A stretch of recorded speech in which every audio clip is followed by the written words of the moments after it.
I'm not quite sure. I would always compare like H2k a bit to C9 when I can do that, because they just came into LCS as well and it just stomped everyone. H2k did quite similar, but not to the same level. But for me, that they're really similar from the style. They don't really have one star player, but they really work well as a five-man group. Welcome back, everyone. We just heard Nif there talking about H2k as Elements and H2k set up for our last match of the day. Let's focus in on the starting rosters, starting with Elements on the blue side. JWoww, Dexter, Frog, and Tabs. Nif back in the support role, and our coach, Mart. So, Nif is back in there, and immediately the Elements had a 2-0 week, their very first 2-0 week last week, so it must make a change. Although we know the SK win, it wasn't pretty, but it's a win. Yeah, it definitely wasn't pretty, but the main thing is that Nif, we talked about how much of an impact he was going to have coming in as the former coach.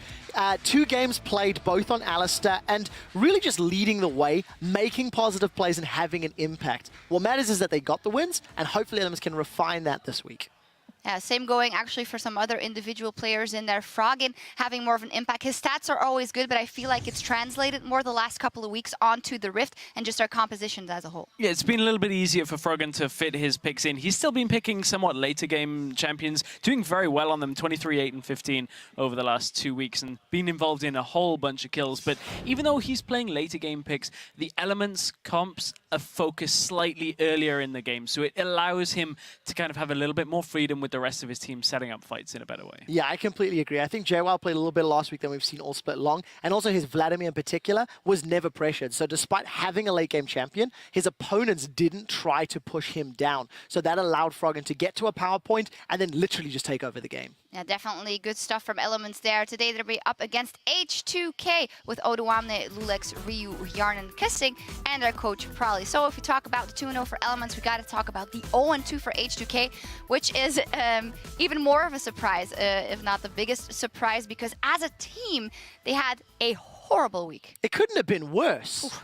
It was the first time that H2k have had a 0-2 week since Kissing joined. If you take a look at their stats, their average before last week was 19 kills and 9 deaths. That's an average from weeks 1 through 4. Last week, you can invert that. 9 kills to 18 deaths. And it was just everything went wrong. Playstyle, decision-making, dives. Truthfully, H2k just looked completely out of sorts. And it's the first time that I've felt that watching that team. And what I will say about that is it all started with the Fnatic game, where Fnatic picked apart Odoamne in that top lane. And especially in that game, H2k didn't recover, and I was expecting them to recover into game 2 of the week, and whatever just didn't sit too well with him. But that Fnatic game with Odoamne, man, I mean, you look at his stats, he was down 62 CS at 20 minutes and didn't hit that level 11 mark until around about the 28 minute on Rumble, where you need that level 11 to teleport into team fights with Equalizer. I have very rarely seen a team dissect a single player as well as Fnatic did against H2k, but now it's on H2k to bounce back from that. Yeah. How do they recover coming into a new week? So he had that record until the first game of the day in Gambit versus Copenhagen Wolves, and it was also quite bad at 10 and 20 there for their new top laner. Finally, maybe we talk about the Fnatic win, which was a systematic... That is a hard word. What, I don't even... Systematic dissection. Let's go with that, of H2k and their playstyle. But to me, when you talk about bouncing back, the SK game is something to me where they proved that they definitely have trouble converting that mindset.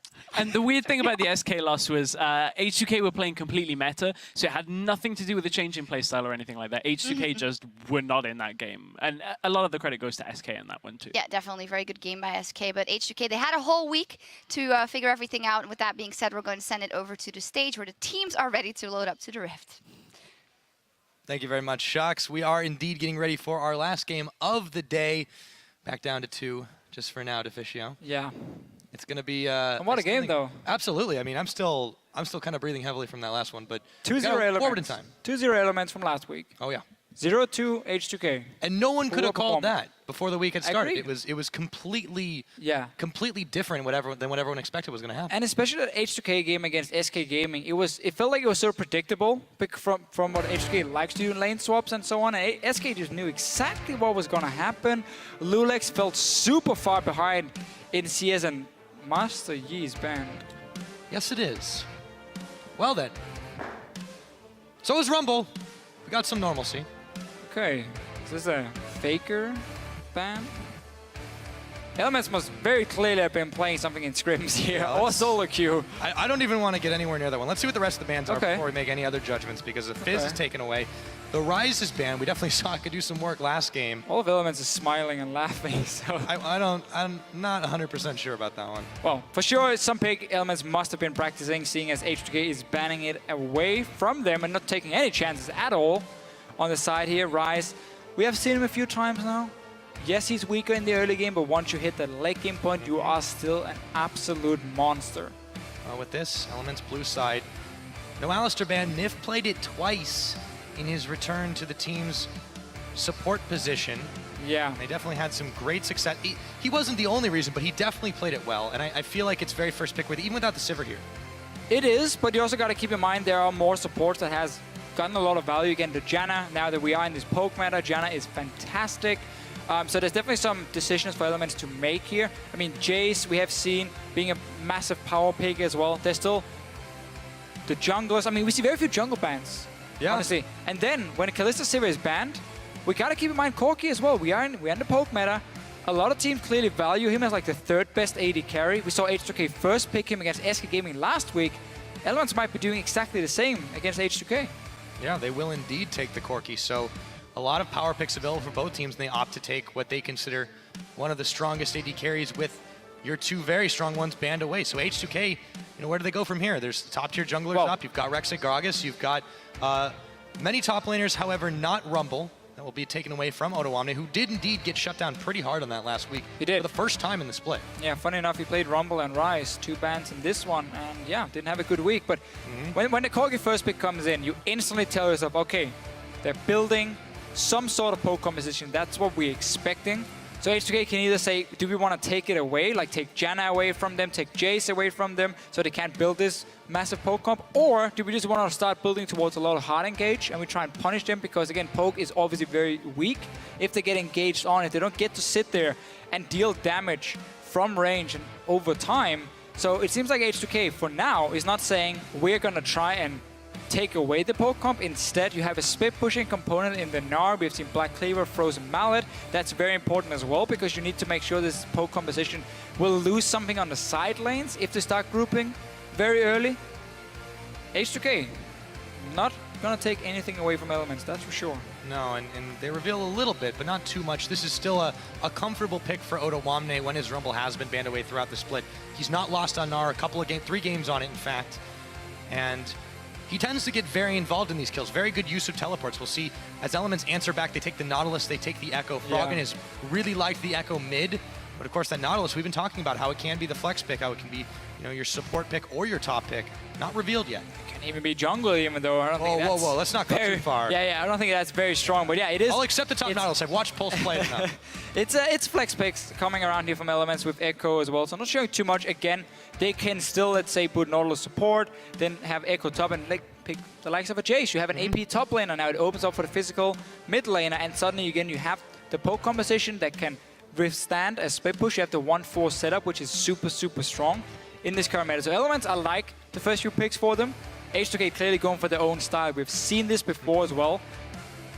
They fall back on Yarnan being on a hyper carry. He is the guy who's dealing the most damage of all 80 carries here in the EU LCS, like percentage-wise. It's a rough day. Yeah, it's tough words to say. Yeah. So they have, in the past, relied on him. That can be fairly risky, though, against a lot of poke. If Jinx never really gets in range to do a whole lot because she just gets poked down. Yes, Nivea did get a splash art update. We'll get to see that for just a second. I think the Alistair makes some sense here, but they don't necessarily need to take it right now as there's already a support pick. Unless Jinx been very comfortable on this Thresh, and combining that with Jinx, Yarnan, this is kind of like a classic H2K. Despite their last week's results, they still are very comfortably in the lead in a lot, in the standings rather. Right. And they can go back to these basics, and let's see if they're allowed to do it against a team like Elements. As the timer ticks down, what will they finally lock in? It is going to be the Hecarim and the Vladimir, so that looks like we got to support Nautilus. And of course the Echo Jungle, didn't even mention that before. We were talking about these flex picks here. Obviously that is a pick we've seen quite often. But not from Elements. In Europe, not from Elements. I believe this is the first time we see Dexter play, but Elements have a very, very strong all-around composition here in many ways in terms of you have wave clear coming in from your AD carry, you have fairly strong split push from the Hecarim running their Igniter as we normally see from it, and overall just Elements looking to have a powerful 5-on-5 team fight from their side with great scaling from your two solo laners coming in. Echo obviously going to build full tank. H2k, they're going to be happy trying to match this 5-on-5, and it's going to be about protecting the Jinx, obviously. But there's going to be a lot of things coming for him. Nautilus ulti, Echo jumping in, Hecarim obviously with their home guards. A lot of things that can get Jan in. Yeah. And H2k's main peel is going to be obviously Thresh box and then the Gragas. So I like this if they go for more, you know, more defense, but it's very risky because it's very slow. This is true, but we do know that H2k have a lot of trust in their individual members to get the jobs done. Odoamne can be this situational tank. Lulex is, you know, a true tank on this top tier. Gragas, despite the nerfs he did receive, he still retains a lot of popularity. Ryu, we know, can be a carry, can be utility. The guy has many sides to him, many faces.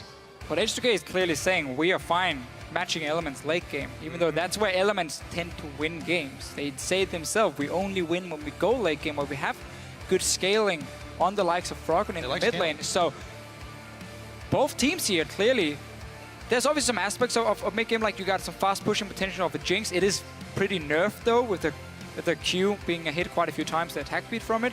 But she can take down these towers very effectively still. The Gnar obviously can go for an early Frozen Mallet into Hecarim. I really like that. And then you win that matchup and at least make it tough for JWoww. And obviously taps on this mid-game spike with the Corki. But both teams, it's going to be about 5-on-5 team fights. So we might have an explosive one once we start hitting these 20 minutes and forward.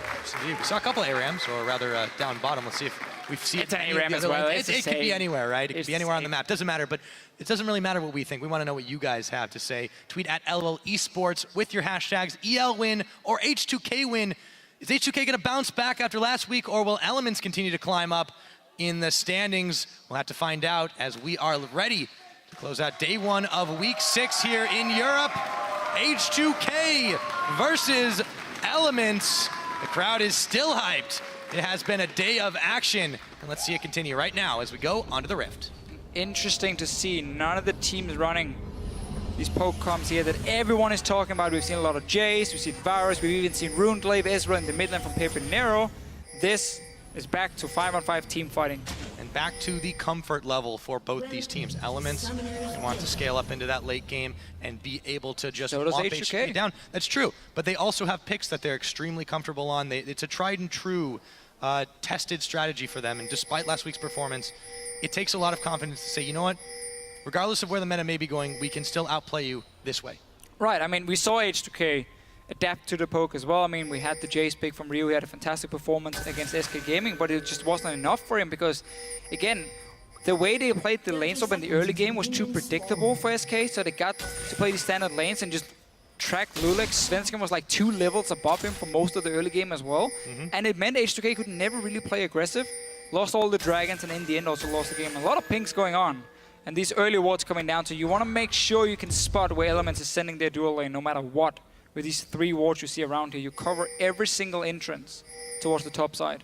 Yeah, trying to gather as much vision as they can as they go back to base, looking to see if they can mind game Elements into a lane swap they don't want to take. Tabs and Nif will be moving down the bottom side, hiding out in the tri-brush, maybe getting some deep wards of their own. Well, they already got a few. So will they? Where are they going right now? Looks like they're going into the jungle of H2K. Well, H2K likes to just go mid lane before they see or before they decide, okay, we haven't seen anyone show on the top side. Notice how both Tabs here and Nif didn't walk past any of the wards because they're obviously on the bottom side of the map. So Casing knows, okay, they're going to be down there, so we're just going to swap the top. It's very standard for H2K just to sit a little bit in the mid lane. And now what we normally see from them when they have this Jinx, again, it's fast pushing in the early game. You want a 4v0 that top tower, 3v0 at least. Take down the top tower fairly early, and then you swap down to the bottom lane and you try and mirror the same thing. You send down Lulex, you send down Odoamne with TP, and you try and force a second tower very early on. And that's how you start snowballing the game, because obviously Orianna and Jinx are very gold-reliant carries. So these early towers can be important for H2K, where it's more Trinity Force, JWoww, Trinity Force taps. I mean, stronger mid-game from Elements for sure. Yes, indeed. Take a look back at the matchup these two had back in week number 2. It was a handy win for H2K. I think could have guessed that looking at the way these two are headed, but since then Elements have definitely improved their play. Oh, Elements here. I'm not agreeing with the decision they're making. They're way too slow at moving towards this top side here. What teams are doing very often now is they have this timer saying, okay, at like 3 minutes, 10 seconds, we expect H2k to show up with 4 members because then they've cleared like the entire jungle. But what teams do instead then say, okay, we're just gonna skip certain buffs and camps so we're there faster. So you cannot send 3 guys up to defend it. Elements are gonna arrive very late. This means H2k can now start zoning them off the tower, and they're going straight for Nif. They can indeed. Odoamne nearly goes down, but he is able to stay alive. Dexter will pick up Lulex. Yarnin will pick up Nif. It is a 1-for-1 trade. Really messy start to this one. We have seen when these teams try to collide in a 4v3, it's a little weird sometimes. Almost seemed like H2k was surprised that Elements would show up anyway, because they were still staying at the tower. They moved down very late. Lulex ends up getting caught and dies for it, but obviously a kill for Yarnin is key for H2k, but it stops the push. What happens though is because Elements sent 3 guys to top lane, only Taps is alone on the bottom side, and we still saw early in the game that he barely has an XP advantage, only maximum maybe half a level. So Odoamne could just TP down bot lane, get a one-on-one lane. Taps was freezing it because Elements wanted to defend the top lane, and will at least get some farm. Dexter's gonna reveal himself with a parallel convergence. Yarnin though is caught between both him and JWoww. He's gonna go low, gonna go down. It's JWoww that picks him up. That rampage slicing through him. Back in Season 3 lane swap meta, where you keep your jungler with your top laner, and you start fighting the AD carry and support 2 and 2, because they're obviously fairly weak in the early game. Clearly H2k being caught out a few times here. First Lulex, then Yarnin as well. Taps just stayed around. Very important for Elements that they shut down this early push, because that's why H2k was lane swapping, to get that push going. And now, kill for Dexter, kill for JWoww. Super important for them. Off to a great start for Elements. They are off to the races, you might say, as JWoww goes back and looks to pick up a little bit more items for the gold he spent. Keeping himself nice and up in the CS as Odoamne has been zoned back. Remember, when Odoamne gets shut down, traditionally H2k suffer. Very true, and obviously he's going to be important in this game to keep JWoww in the one-on-one. Frozen Mallet is what we normally see from Noah in that matchup. And that means he's sacrificing obviously tanky stats, no armor, no MR, which he's gonna need for the big team fight. So he's very relying on having a good early game. But I really just like the way Elements has been playing it. At first it looked super risky to me, how they were swapping fairly late to go to 3 guys up top. But because H2k then made a mistake, Lulex got caught out, it ended up working for Elements. And then with Taps freezing the bot lane, they just said, okay, now we got the kills top. We got to the tower, that's where we are now safe. They swap Nif back down to the bottom lane here to 2v1 against Odoamne and deny him more farm. Obviously JWoww is going to be in the same situation top lane for himself, but Elements already got 2 kills and stopped the early push. This has been what we've been seeing from Elements in the last couple weeks. They have been playing a little more proactively, keeping enemy teams on their toes. H2k certainly are feeling the pressure of that, as there's a slim gold lead here for Elements thanks to the 2 kills they picked up to 1 early. Some odd beginnings. Yeah, H2k should have been able to zone them off that tower. 4 members up there already in position. Should have known Elements could have moved up and just zoned them away, and this would have been a completely different early game. But instead, credit to Elements for what they've been doing. And now, getting the rewards. You're ahead in the bottom lane, 10 CS for yourself. You got 2 kills. Dexter might be going in again. Again, it's the 2v2 top. Looks like he is. They're targeting out Kasing, but they've got to be careful because Yarnin's rockets keep on chunking them, and they step on the chompers. JWoww is caught on the hook, but he gets away. The horse will keep on running, but now the tower is under siege. Yarnin and Kasing there. Lulex starting to make his way up top. H2k do want to take this one down. Dexter still there, clearing the wave, trying to defend, smiting down the last of the minions, and Lulex realizes he might be better off elsewhere. Just wants to be a bit of backup. H2k still wants to try and fast push the tower. Obviously, while Odoamne sits and farms in the bottom lane, because JWoww most of the time is sharing XP, because Dex is there to help him. If Lulex shows himself up top now, they might be able to just push it down 2v2. And obviously with Dexter showing himself, they know there's no threat of Odoamne dying in the bottom lane, because Dexter is obviously on the opposite side of the map. So I would like to see Lulex just move up there if H2k wants to push in that tower. Exactly, too. With the point about Odoamne, he's been able to stay safer. He's been able to actually reverse the farm favor for himself versus JWoww, since there's been so much attention H2k have been spending up on the top side. Again, we talked about Odoamne. When he gets shut down, he doesn't always do so well. However, when the team is able to buy some time for him and get him relevant again, H2k go right back to being just as dominant as they always are. Yeah, it seems for now they're fine playing it fairly slow, and even just say, you know what, we're done fighting top. So H2k is trying to reset the whole map now. They're recalling from the top side. Odamne is returning to that lane, so they're just going to go standard 2v2. Poor back timings for Jan and sadly for him. Pickaxe first one, now he only got an average blade. Taps is sitting on 72 CS, he hasn't gone back to base yet. He's going to be very, very strong returning to the lane, 2,200 gold. And this Jinx is now looking more towards this 2-item and 3-item spike. Didn't get a BF sword early, so H2k definitely behind here in the early game. And just saying we don't even want to risk a push up top. We're just going to swap it back to normal lane. And Dexter, he's instantly here trying to secure a gank for J1. This is something he didn't do earlier in this split. He was always trying to gank for Taps, you know, down the bottom lane, maybe gank for Froggen.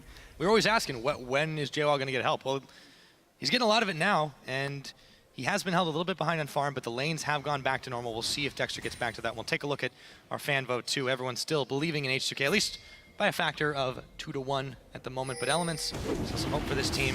Dragon now will be started by H2k, but there are Elements members around. Not the safest things to do. He was sitting on that ward for quite a while, so nice little setup for H2k. Obviously, can instantly start the Dragon.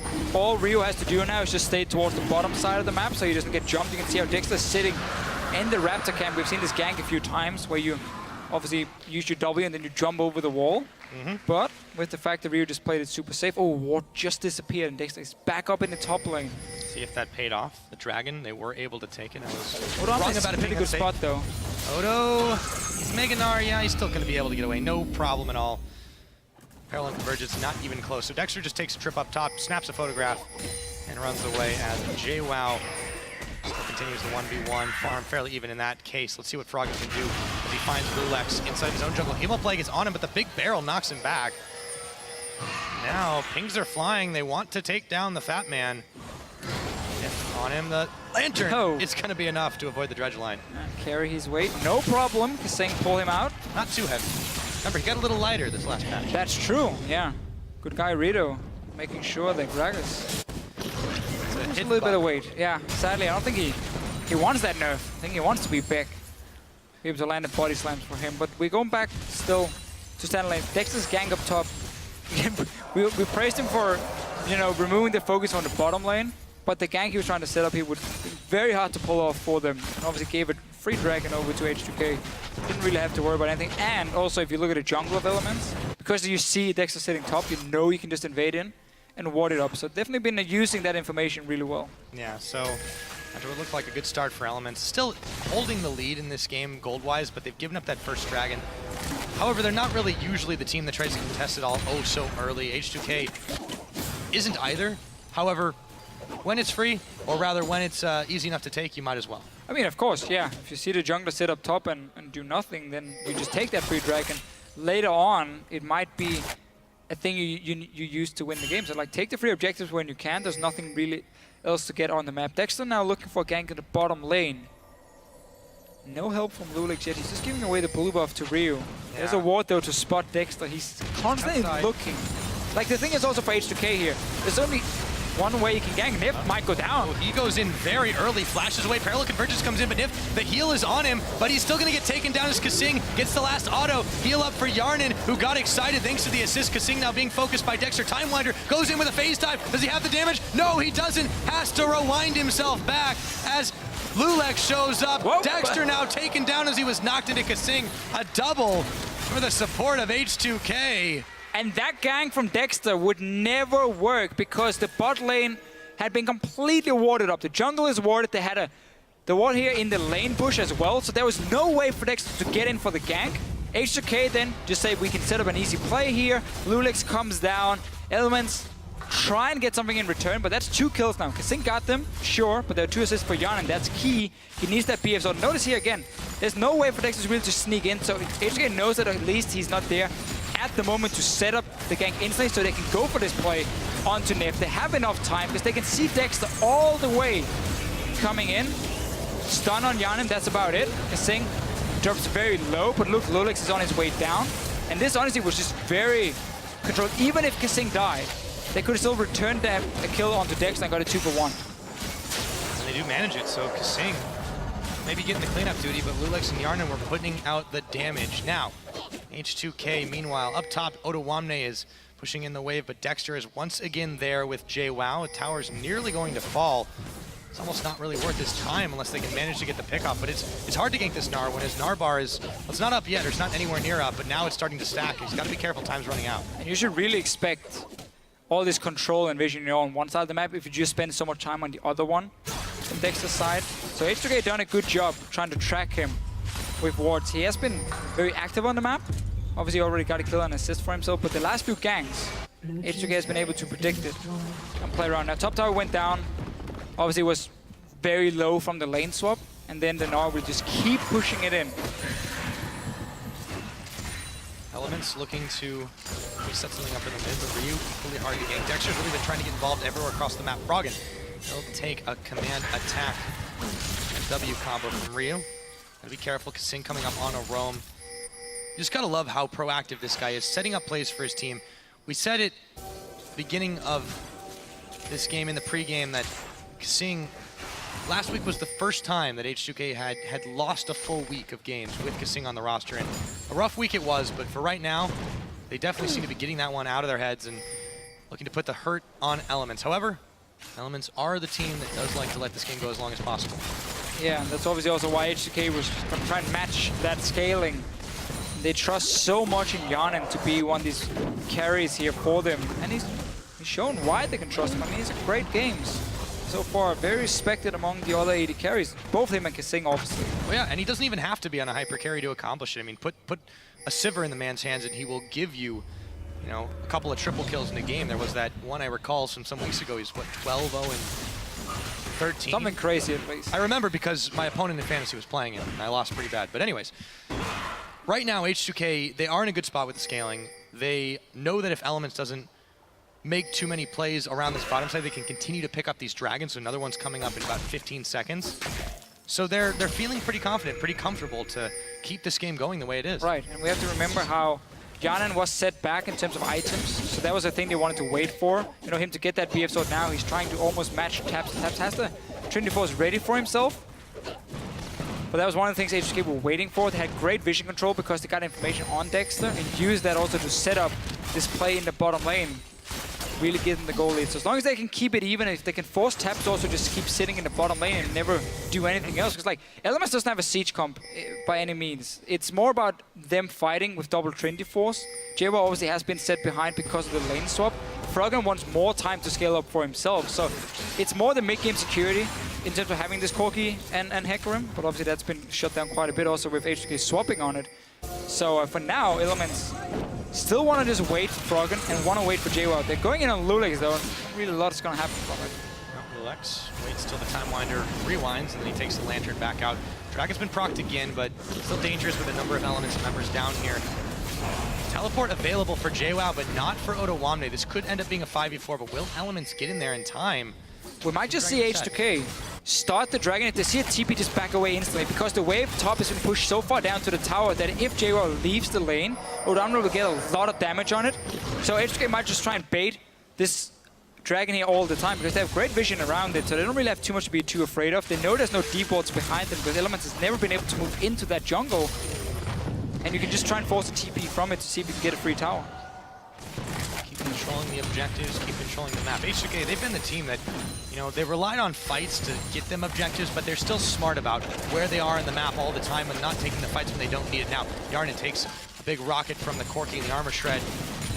He's still standing firm against Nif and Tabs here. Kasing and Lulex roving around, try and get even more vision control. Keep Elements in the dark around this Dragon. And the longer you keep Tabs bot lane, if you're Elements, the more damage your mid tower is going to take. Froggen is going to get pushed down again and again and again. And Elements are just sitting in these standard lanes, and this is exactly what H2k want, because they're winning top lane, they're winning mid lane. In terms of the damage on towers, they might even get a kill in Nif. Yep, they're going to pick him back in. Command Shockwave, and they knock him away, but he stays alive. Hemoplague on Ryu and Lulex, they'll stay alive as well. Meanwhile, though, Yarnin will finish off the bottom. It looks like Odo can maybe finish off the top. All said and done, H2k can get some objectives, however. There's a teleport coming in from JWoww. Yarnin is none the wiser. Here comes the horse. Yarnin knocked into tower range. Heals, get excited. A teleport following from Ottawamne, and Yarnin will make it out by the skin of his teeth. So Ottawamne also TPing in just in case anything was gonna happen. But Yana, he gets the tower.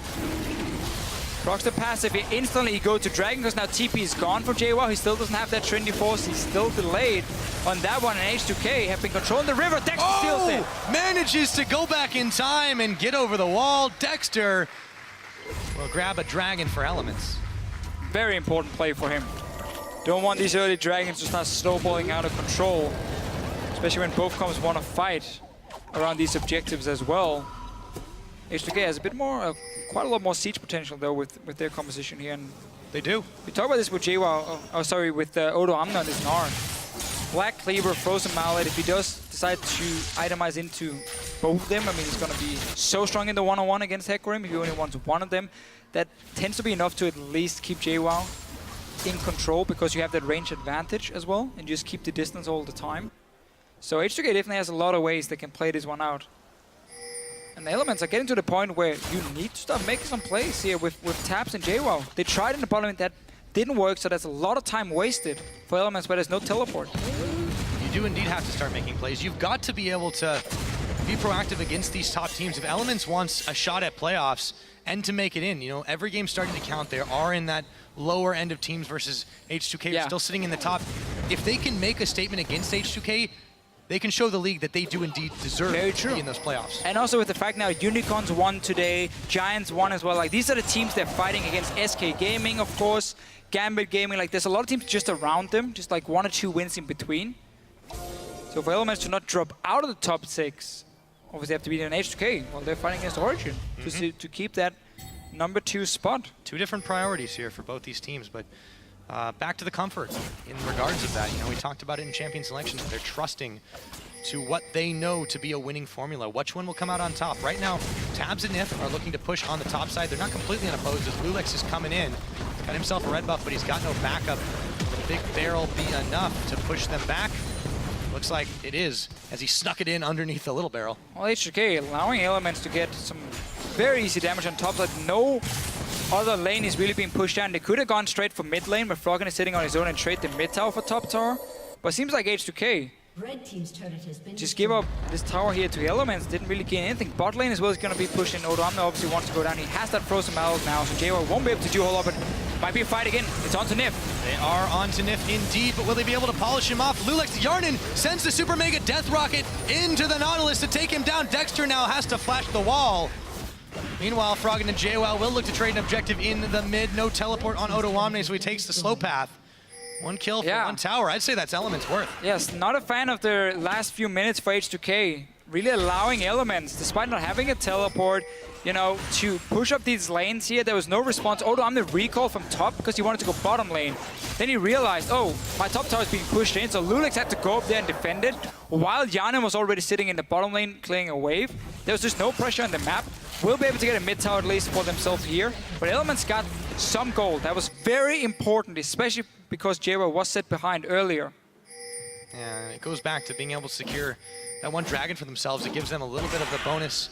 APAD not as effective right now in this stage of the game, but still cutting a bit of momentum. After that, H2k didn't seem to really be doing a whole lot on the map. So as it stands, we're 21 minutes into this game. The gold slim lead for H2k. They've got a tower lead as well, but it isn't a lot. It is not, but again, we have to keep in mind this Jinx is scaling up to be a monster. Orianna, 2-3 items for herself as well. So by having just the lead for H2k, and it is also doing double Trinity Force, it is definitely okay. It's where they want to be. You have earned about 550 gold on your average blade on Yana. He got it very early. Odo Amna here has gotten his items. So H2k is in a great spot. The fact that they are ahead in gold in the mid game against Elements is perfect for them. They just don't have to give up any more objectives because, again, they have this split pusher that's going to be stronger than the Hecarim. And already your team fight at this point, because you had 2 items completed on your Jinx, they're not going to be bad for H2k around Dragons and so on. They just have to be careful about this home guard TP from JWoww. That's going to be the main thing. And the question for Elements then becomes, how can they set up those TPs? How can they set up flanks and plays that will fluster H2k? Because they have been, as we've seen in the last week, not completely perfect on all fronts, even though they are very, very comfortable with their composition, with their picks. They are still prone to a few mistakes. If Elements can force some of those, it could be to massive benefit for them. Yeah, Elements is gonna need some deep wards if they want to properly contest the dragon. You can see two of them. One of them is at the blue buff. H2k will most likely expect it to be there. Typically, we see teams either put a pink ward around the small bush to clear out the wards layer, or just obviously the sweeper. None of them is ready though, so Elements does have a way to take the fight. Before that, they're gonna have to need to go for a dive in the bottom lane if they want to do anything. Sing placing a ward, he's expecting it to happen. Everyone's expecting something to happen as this dragon's getting close to coming up. Tower getting close to going down. Yarnan backs away from Nif and Tabs. Tower is finished off. Lulex is here. Ryu is around the side. Elements aren't going to take that fight. They're spotted in the brush as well, but H2k are likewise spotted. A lot of vision for both these teams, and nobody wants to start the fight off with the dragon oh so close to spawning. Elements done a very good job taking over the river though. In terms of pink wards, they got that bot lane tower, because then as long as you have the wards and the players around, you can obviously keep playing aggressive and pushing in on towers. So they're using taps for that at the moment. Also going for the blade with the Ruin King. Again, you get a double tank, super standard for him, and I like it. It gives very, very nice damage for the Corki in terms of auto attacking, more physical damage for him as well. Nif has been eating these hooks. He'll also eat a little more harass and some more damage. Lulex will knock him against the wall. He's gonna have to flash Dredge line, but the barrel takes him down. Roll it out for Lulex. And this is still a problem for Elements. JWoww is forced to sit and clear waves while Odo Amne is the guy pushing him down, controlling that. So he can TP first, because obviously JWoww wants to go back to base, wants to have the home guards ready. He can't do that as long as Nar is sitting there pushing him down to tower. And then Nif is getting caught out. Here's the TP coming though, it's a 4v5. Dragon is down, however. JWoww, can he target anyone out? He's denied, the flay's there. He's gonna go Onslaught of Shadows onto Yarnan, but he's taken down before he can do anything else. Ryu will get the kill for that one. Odo, Big Gnar, Froggen into Tabs, and oh boy, Lulex, he's so close to going down, and he will. But that is the price for a dragon, 1 for 1. And H2k get that objective, a very messy fight on all fronts, started by JWoww. Yeah, it's 4v5 for Elements. They lost the dragon though. They had the river control, but then Nif getting caught out, and the fact Heron was forced to just sit and defend on the tower. Let's see the fight again. We talked about this ward behind near the blue buff. H2k didn't clear it out. It's a good interrupt on the home guard at first, but just the damage Trinity Falls ignite onto Yarnan. And then notice here, they want to do a shockwave flash from Odo Amne, but just a little bit too late. Doesn't manage to get any damage from it. In the end, one guy ends up dying, and this is the worst. Like when you have this team come saying, I'm gonna shockwave, and the guy's like, okay, he's gonna flash with it. Everyone is expecting it to land, so you like to pile onto it, and then it misses, and you're like, oh, now you're just... This is the risk you were talking about in Champ Select. You know, this is H2k. They're saying that we can play at this very high level of coordination, but it doesn't work 100% of the time. And when it doesn't, Elements can capitalize. They still lost to Dragon. Admittedly, it was a 1 for 1. Not the worst trade in the world for H2k, but still, Elements are fighting back. They're making plays, and they're making the statement that they can't go toe-to-toe with these top 3 teams. For now, at least. Still have to remember, we are in the mid-game where they were supposed to be able to create some advantage for themselves, and they haven't been able to. Still behind in gold. Late game teamfights though, again when you run these triple threat comps, if you can single out a carry from H2k, it is definitely worth it. So JWoww, I mean, his job again is just going to be, where is Yarnan? Okay, jump him. If you trade 1 for 1 between JWoww and Yarnan, H2k might lose the fight, because then only Ryu is left to really deal damage. Even though Odam is of course building a bit more DPS on his Gnar. That's going to be the objective for Elements, but it's going to be so much about H2k just having proper vision control on the flanks, and then when you see that TP coming, you just spam something on Kasink now. I don't think Kasink saw that coming. Ganged up on by Elements members. All of a sudden, they've taken him down and start to try their luck on the mid. Yarnan will be there to push the waves back, but everyone else from H2k, they were caught snoozing as they were trying to make some moves in the top and bottom. Big mistake from Kasink. H2k were setting up the standard 1-3-1 they like to do on the map. If they have no real objective to push in, they just split up 1-3-1 Ryu in one lane, Odam the other one. Then you sit your 80 carry with Kasink in the mid lane, so Kasink can start roaming around with Lulex as well, the 2 guys together, but Kasink just randomly getting caught out in the mid lane. That's important for Elements. They're going for more. Now going for more indeed. The Time Winder comes out, hits Yarnan in the back of the head as Lulex was dashing out of the parallel convergence. Elements utilize the number advantage they had briefly to clear vision away, sweep it all out, and replace it with their own around the Baron pit. Odo Amne looks to maybe reverse that trend here as he targets out the pink ward. Elements as you said, still haven't been able to get too much of an advantage for themselves, but they still can punish H2K's positional mistakes. It was Kasing that time that paid the price. Yeah, so have to really respect the damage Elements can do in these fights here. And it's still this mid game. It's getting closer to the end game, but that double Trinity Force is still powerful for them. It is, and now the fact that Froggen has been able to just play a passive game, 3 items Vladimir, he's the late game insurance really for Elements, and he's gonna be massive. If he gets to sit in the middle of H2K and deal the AoE damage, there's gonna be a lot of things preventing him though. Double tank to zone him.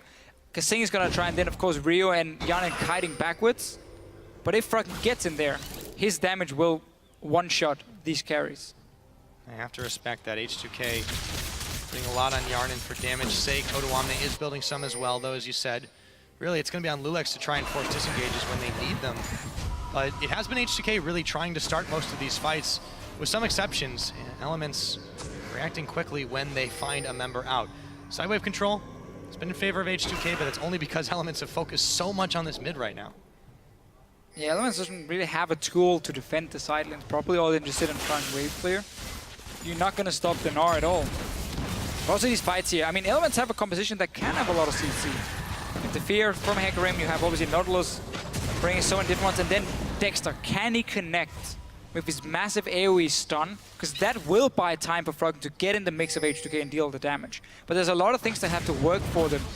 The TP home guard has to single out a carry, and then Dexter and Nif together needs to lock down targets for Froggen to get in the mix and deal damage. Otherwise, H2K is going to keep kiting back, and then Froggen might never get to this point where he really can one-shot someone, and then the Jinx and the Orianna will be super powerful. But that's going to be the big team fights. They're going to start very soon. We've seen a few of them already, but for now, H2K will just keep splitting up the map. You have Black Cleaver, Frozen Mallet on the Gnar. You're not that great in a team fight, but you're damn strong in a one-on-one. Why not when you can do all of that oh so quickly? Yarnin utilizing that Jinx to take down the towers, and Elements not there in time to react. And of course, let's say, when we say not that great in a team fight as an Gnar, you're still very, very strong. It's just but you also have to be timing it, right? You've got to get your Gnar bar up to the right spot. Compared to the full tank Gnar, obviously. Gotta be careful here, you know? People misunderstand here and there. That's okay to fish. I know what you meant. That's all that matters to me, Pyro. I'm there for you. I got your back. Let's see if Elements have each other's backs here. 7 seconds on this next dragon about to spawn. Remember, the only reason H2K aren't sitting on 3 right now is Dexter coming in with a nice, quick and easy theft. Let's see if this time they will be the ones to start it up. Scuttle Crab control in favor of H2K. Once again, we got this ward here placed near that blue buff of Element, so they have the potential. Hecarim is already in base. Odoamne is coming in. Mega Knight is already there. He's gonna run out soon. H2K are close to finishing this one off, but Nif wants to start the fight. They target out Odoamne, who's gonna Gnar them away. Meanwhile, the Hecarim in the backside is going to try and come in, but he's not got enough backup. The Dragon has already gone down. Nif still taking the front line. Super Mega Death Rocket gonna deal even more damage to him, but the Shockwave will come in, but Froggen will pick up Ryu before it can even come down. And Elements grab 1, nearly 2 with Odoamne losing the Dragon for it. Yeah, Lulex managed to get the Dragon. But we got to see what Froggen wants to do here. Both summoners used. He can take down Ryu very easily. H2K never got to really use their carries because, as we talked about, if JWoww can single out Yanin, he removes so much damage, and that's what he did. H2K never got to teamfight, and Lulex take a lot of damage. Oh, and he's got to heal himself up, or get healed up rather now, while the rest of Elements are continuing to fire down this Baron. There's no answer for H2K just yet, except for Odoamne, who's trying to get in the back. Odoamne's going to take down Nif. This is getting dangerous. JWoww's going down. Yarnin, he's getting excited in the back. The Baron's going down. It's secured by Froggen. However, he may not live to be able to use it with Odo still chunking him out. Lantern's there. He will take it. But they've caught Froggen. Will they go back in? Yarnin running away. Sends a zap. Not going to connect. 2 members down for the Baron. Traded. It's just been all these trades, all these moves around these objectives, and they're still running, looking for tabs. He's going to Valkyrie away. Ulti ready, just in a few seconds. Waiting for the Super Mega Death Rocket if Yarnin can get it timed right. Odoamne looking for Dexter. Meanwhile, Yarnin will find tabs, and Odoamne will find Dexter. Froggen, can he be the sole survivor with this Baron? I don't think so, as he runs straight into members of H2K, is able to dodge away from a lot of damage, but still surrounding him. H2K take him down and prove their team fight is superior. So this whole thing started near the Dragon. H2K moved in very late, couldn't get a proper fight, lost Ryu, Elements instantly saying, we're just gonna go for that Baron here. It took them quite a while to take it down because Taps was on the other side of the wall. He was trying to zone away H2k. They got in, they kept poking away. odoamne was sitting there with Meganar, and they completely turned it around. Speaking of Meganar, odoamne gets back up to that. Inhibitor destroyed all of that. A Baron to Elements immediately taken away, taken off the board by H2k, just picking them off one by one. They then march down the top side, grab themselves all the way to the Inhibitor. They even get a blue buff for the troubles on the way out. Let's just take a look at that again. Yeah, again, it's a look here from Elements. 4 members are in their Baron pit, but they're taking a lot of damage because right now the AD carry is outside. Tap has not been able to deal any damage to it. It bought a lot of time for H2k to position themselves and wait for Baron to do a lot of work. Nif ends up going down without anyone really doing anything, and odoamne can tank it up, and for now, well, Jarnan has been untouched so far, just taking a little bit of damage in the very end. And now they can go for this cleanup because only 3 guys left. Jarnan is waiting a few seconds for his ulti. Then he gets tapped, so we didn't get to see the kill, but hold on. Wait for it. Wait for it. Master of Rockets. There it goes. Back. Predicting the jukes. That is one dead herb. Meanwhile, though, H2k, they have managed to basically get themselves a I would say comfortable lead at this point. It's not huge in the gold department, but the towers are certainly showing otherwise. They've got an Inhibitor down on the top side now. Odo is a little bit caught, but he is Meganar. If they can't finish him off, and they can't, Elements won't have enough damage left in the bank to keep on dealing it. Meanwhile, it's back to the mid for both these teams. Yeah, really the key thing for H2k is how fed this Jinx is. You got 4 items completed. Compare that to Taps right? He's trying to get that Infinity Edge now, but he's a whole item behind. 4 kills, loads of farm, obviously towers down. This is exactly what you need in a comp that's all about protecting that AD carry. Yeah, 5 assists on top of it too, with only that 1 death. I mean, Jarnan has had so much kill participation because his team has been around him and he has been the impetus for all of this. You can see what happened. Those resets are oh so valuable. And while Elements have tried to shut him down in the early game, in the mid game, they're faltering here in the late game. And now it is at the cost of some serious damage to their turrets. Jarnan's actually just tanking this for a few more seconds. Yeah, you got multiple shields, you got life steal to get the HP back as well. And as long as JWoww is standing in front of you, you should be able to spot his engagement. He's gonna have to just jump straight forward. Won't be able to have the one-shot potential then. Frog and Summoners are back there, very important. Can Elements lock down H2k? Look at Dexter, we're looking at Nif. Because that would allow Froggen to be a late game carry. If he's forced to just sit there and try and hit 1 target, never gets in the mix, Elements won't have enough damage compared to what H2k can bring.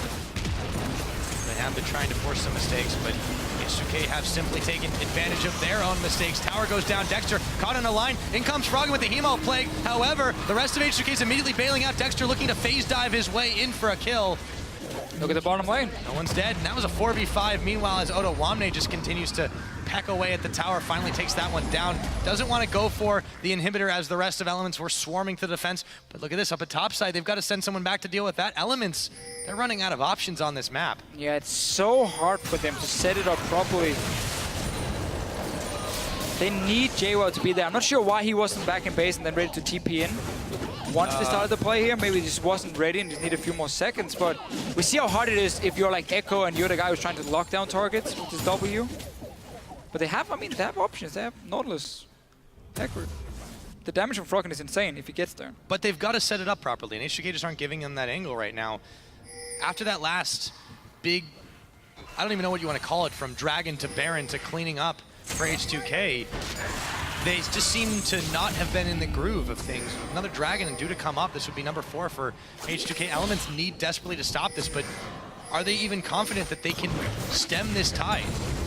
If you have no vision and you got a face shake on the way there and you don't really have any chance of getting into the river, you just have to give it up. So now, solo. Yeah, of course, 4 dragons for H2k. Or Lulex will just come in and secure it, of course. Which also means now they don't really need to take any chances because you can wait, you can have a Baron, that's the one way you can maybe close out the game, you can have 5 dragons, that's another way for yourself. As long as you don't overextend and give Elements that chance to lock you down in terms of the engage from Echo, from Hecarim, then you are gonna win if you are H2k. So it all relies on them just playing this one out slowly. You know, play it safe. You do know H2k is the team that they always go into things with a plan. It always tends to be a sound plan, with the exception of last week. They have been looking quite good this split all around. Look at the ward behind though. Elements really wanted to TP in with JWoww. Yanan has QSS though. Is the TP coming on the pink ward? They've got to shut him down. He's pulled in. There's the teleport. In comes the Hecarim. They've caught Dexter. Maybe they'll distract him for long enough. JWoww looks for Ryu this time. Doesn't have enough damage. Lulex going a little bit low, but JWoww's going even lower. Inhibitor respawns, but that isn't going to matter as elements are starting to drop. Froggen has to pull away from the shockwave. The rocket comes in, and a triple kill for Yarden. H2k, clean house. Only tabs remaining. I think inhibitors might be going right back down to Fischio. And the coordination simply isn't there for Elements when they go for the engages. They're always missing something. So they cannot lock down Yanan. Yet Summoners, yet QSS, H2k, protect the AD carry. It still works. Absolutely does. When that AD carry is Yarnan, and that team is H2k. They're firing down the last of the Nexus turrets. Death timers way too long. H2k are back in business. Just a very, slow focus game for them. They knew that great scaling. We saw the lane swap early on, and we saw some changes, how it normally went, because H2k are normally so good at saying, okay, we know they're moving up 3 guys, we're gonna stone them with these 4 members, but they went in like 1 by 1. Lulex then ended up dying for it, and the whole lane swap honestly went a little bit south for them. Elements got a few kills early on. It looked good in the start. But then we went back to standard lanes, and there was just no response. Dexter was tracked all the time where he was going. We knew the mid lane was going to be pushed in over and over. Top lane with Nara was going to be pushed in over and over. And then H2k were happy saying, you know what? We don't have to do anything. Just standard lanes, keep it going. We're going to build up a goal lead from this. And then we just had that mid game where the Baron went down. Yep. It became a bit messy, but that was what H2k also needed by getting these kills to Well, and they trusted that they'd be able to out-team fight now, maneuver elements too. Respecting the mid-game power spike with the double Trinity Force, mid to later game. Yeah, they were heading. But also, they very much correctly predicted what Elements wants to do. Every single time they're going to want to go for scaling, even if they try to mix it up and give themselves some mid-game, early-game insurance. So H2k were able to match that and then go beyond. Okay, yeah, so Elements had fine scaling in the soul lanes, but I don't think, it's hard to say Elements were going purely just for late game in that sense. I mean, obviously we know playstyle-wise, that's what they often look towards when they have Froggen. He wasn't a Vladimir, so yes, he was looking for late game, but when you have double Trinity Force, you're not running Smite, Hecarim, okay, it was more mid-game focused for them. Problem is just the coordination to pull off this comp in terms of how do we get to this to the back line, just wasn't there for Elements. It was always like, JWoww would go in, and then you would either lack the Nautilus CC, you would lack the Echo stun. Never managed to combine all of them. So Yanan only ended up dying once. Even though he, if you look at the composition, he was obviously the focus all game long. The coordination simply wasn't there for Elements. Well, and it does go back to JWoww being shut down so heavily too in the early game. He had a very late Trinity Force compared to what he wanted to get.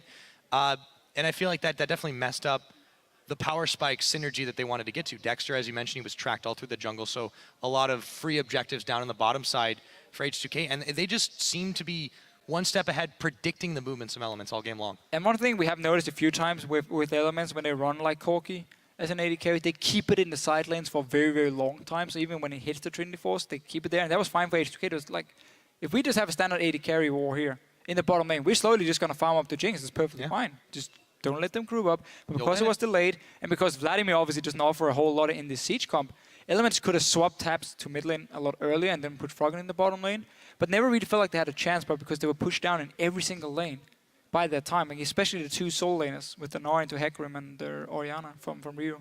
Absolutely, and it's not that, even in the mid-game, H2k definitely had a few questionable fights. We said it was messy. True. They didn't win out every single time. There were definitely a lot of trades, but overall, as long as they were able to, maintain even and maintain even a slight lead over Elements, it didn't seem like they were too worried. They didn't seem too rushed or even really flustered most of that game. I agree 100%. I mean, if you get double Trinity Force, if you have a lead in the mid game, you are winning. So that's great. That is perfectly fine. And HK knew that. Gave up, 1 or 2 towers here and there where they didn't really react on the map. And then we had that dragon fight where we saw them move down very late, which is not something we normally see for H2k. They're normally very good at pre-planning. Came down late. It meant there was a very tough team fight with JWoww finally getting to really zone out the Jinx. And that was the team fight Elements won. But they used it to go Baron with Tabs then on the other side of the wall. Didn't have the damage, Didn't have the damage because he was over there and took so much damage from it H2k punished him, and then suddenly... I mean, it's also... Sometimes you're like, hey, we've fallen behind, we need to use this double Trinity Force, we need to try and make a desperation play. Just didn't pay off for them, and then H2k, of course, took the game after that. Yeah. Well, and you know, it's kind of the start of the march to victory, as it were, but that was pretty much the moment it started finishing it off, and H2k, they get themselves one win back on the board after that last week. Now, though, we're going to send it over to the analyst desk. We're going to have a word with H2k about that win. Thank you very much, Pyra, as we're joined here by Kasing and Oduamne after their victory versus Elements in this one. Last week, obviously, you guys didn't have the best week. It was 0-2 and some mistakes that we rarely see from you guys. How did that affect you guys going into this week, Kasing? Well, we basically had like a rough set of scrims. Like our entire week last week wasn't so great, and then it kind of like what's it called? It went into our performance, as you saw. Like everything pretty much wasn't like coordinated, as you saw. And yeah, from that, like we just had to try out for this week because we didn't want to end with a 0-2. So like after winning today, it just felt like we had a kind of the confidence boost back. So yeah. Last week certainly was a tough week for you guys as a team. Odo, you Fnatic just put a bullseye straight on you. This week, you guys very highly prioritized Gnar in your picks and bans phase. Really the only team to do that. Maybe you could shed a little bit of light on that decision coming into this game? Well, Ryze and Rumble were banned, so the top 2 priority picks for top were gone. So we just went with the Gnar because it's a good mix between tankiness and carry potential, and it was just a really safe pick because we could just blind pick it, and it works well in any matchup. Yeah, and you're also very good on that, Gnar, as we saw. There's a brand new patch coming in the past. Even when Cinderhulk came out, you guys had a little bit of problems of adjusting to the patch in time. In this game, it wasn't actually the kind of meta picks we've seen all day. How do you think your practice is going with that? I think it's going well so far, because right now it's like all of the champions that we picked today were like our comfort champions, kind of, you could say. And I just feel like by the time the next patch comes, like we have a few pocket picks that we have planned, so... Hopefully it goes well with that. It's always interesting to hear about pocket picks, and certainly it is something that we know you guys, you know, throughout history have always had in your arsenal. So I'm looking forward to seeing what they are. Hopefully you'll get a chance to bring them out. We'll see. Final question maybe. In the top 3, you guys are very solidly in second. Now, Origin did lose today, but it's a very interesting battle that are going on 2 and 3 especially. How much are you thinking about how important that top 2 spot can be, especially when we're thinking of championship points? Well, at the moment, we don't really care about the top 2 spot or anything, because if we improve and towards the end of the split we start playing better and better, then we can see it as a goal to get top 2. But at the moment, we just want to get back to our previous form. All right. Kaseng, you agree? No, I'm perfectly... I agree. All right, cool. Well, thank you guys very much. Congratulations on the victory, H2k. And now for a look at who went big today, we're going to hand it over to Quickshot. Thank you very much, Shox. It is time to take a look with Trevor for today's top scorer on our telestrator. And it is, of course, helping Rocket climb into 4th place. It was, in fact, NukeDuck. He was incredibly integral to his team's win today over SK Gaming. He ended up with 8 kills, 10 assists, and a quadra kill to top it all off. So this makes him today's fantasy leader with over 41 points. He just happens to be on my PTL FL4 team. And Freak, I'm coming for you. The analyst desk hates me talking about it, but I need to take Freak down. Anyways, not only did NukeDuck pick up the most points today, he did it with style. From @TheDefaultNord, tweeted, "The hero plays are real. NukeDuck, more like solo duck." Here's your LCS big play of the day. Let's kick this one off on the telestrator. It's going to start with Steve forcing Cassio away from the fight. And what you're going to notice is NukeDuck is actually going to dodge the petrifying gaze from Fox in just a moment. NukeDuck peels backwards before re-engaging. Watch NukeDuck at the bottom of your screen. He's going to chase N-Rated and Candy Panda away after firing that chain of corruption. It's going to push Candy all the way out of the fight, and then NukeDuck is going to go for the style points, flashing the Gromp wall before recommitting onto Fox. And despite some of the poison damage making things look just a little bit scary, that's the quadra point for those bonus fantasy points. Anyways, guys at home, remember you can always send us your highlights by tweeting @LOL Esports. Always remember to use the hashtag LCSBigPlay, and maybe we'll break it down on the telestrator. To close out day 1 here of the week, we're going to head it back over to the analyst desk, where I'm doing well in fantasy. Whatever. Thank you very much. Quick shot. No. Good job on you doing well in there. For us, though, we're going to focus on the standings. Let's pull those up and look at where everything is left after today's games. Fnatic still in first place. I was going to say, why is it not 18-0? My mind was kind of tripping on that one, but it's 11-0 for them, although they had a very hard game versus Giants today. And then the middle of the table, a tie there for Giants, Rocket, and the Unicorns of Love, all stepping up today, even though the Giants didn't walk away with the win. Yeah, definitely some improvement there from those players, and overall, I feel like the bottom table teams are slowly getting better at the game. I wouldn't say they're just progressing, and they're fixing a lot of their mistakes, and they're taking steps closer towards some of those top 3 members. Like Origin, they look shaky today. H2k slowly ended up winning that game. Actually did okay, but there's more chance for upsets from bottom tier teams against these top 3 teams right now. But Fnatic, they're still reigning supreme. They always come back. Yeah, it's interesting because now we don't so much have the 3 and the 7. It's a lot more like segmented sections where you've got a lot of ties along the table that teams are really going to have to pick up these very important wins amongst the teams around them. Yeah, definitely. Also Elements, for instance, today putting up a good fight, even though they ended up losing. So things are going to be super, super interesting. We'll see what happens tomorrow as the action will start with a game between SK and Giants Gaming. Gambit will take on Rocket, and H2k will face the Unicorns of Love to close out the week. There we go again. Gambit versus Rocket is game 2. Super interesting one to me, actually, because Rocket has been doing quite well, and Gambit getting that victory on the board today and showing very big signs of improvement the last couple of weeks. Yeah, I completely agree. We talked about both teams and how they're improving. Time's going to tell who's going to be able to cement a better spot looking at towards playoffs. Yeah, super interesting as everything here is developing here. And as always, we'll be right back here with our pre-match coverage starting at 6 p.m. Central European Time, 9 a.m. Pacific. Until then, we need to log off and catch some sleep. On behalf of myself and everyone here at the European LCS, thank you so much for tuning in. We'll see you right back here tomorrow. We're going to take a look at these 2 teams who do find themselves in a little bit of a crossroads. Connects with the Sonic Wave, he's looking for Betsy, kicks Betsy backwards, but Betsy puts the hammer down onto Cars. Gambit, forwards! This is getting messy, SK are all over the jungle. Svenskeren is phase diving in, Chrono breaking out, Candy Pepper kills him, just out, triple kill, triple, Nuke's gonna look for the Quadra, can he get it? He does! For the 5th time this split. Rocket are victorious! Your hair is fine, you don't need to touch it 24/7. 24/7 touching. You know, I'm jealous. You can put gel on your beard. In my Beard. You can go work it. Go slowly. Ezreal. Nice! Kill this one. Nice!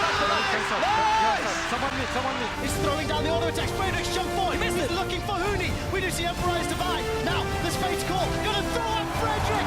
They've done it 11 times in the summer split and remain undefeated. Smithy gets a massive knockup. They knock Hilly into tower. It's still taking the line as he takes down Soaz. She's dead. Lee! Nice! Power ponies in pink will finish off Origin. Bro, can you come actually? No, guys, Nair. They're really low. Yeah, I can't stop Nair. Nice. I got it. Nice. The elements are starting to drop. Froggen has to pull away from the shockwave. The rocket comes in and a triple kill. H2k are back in business.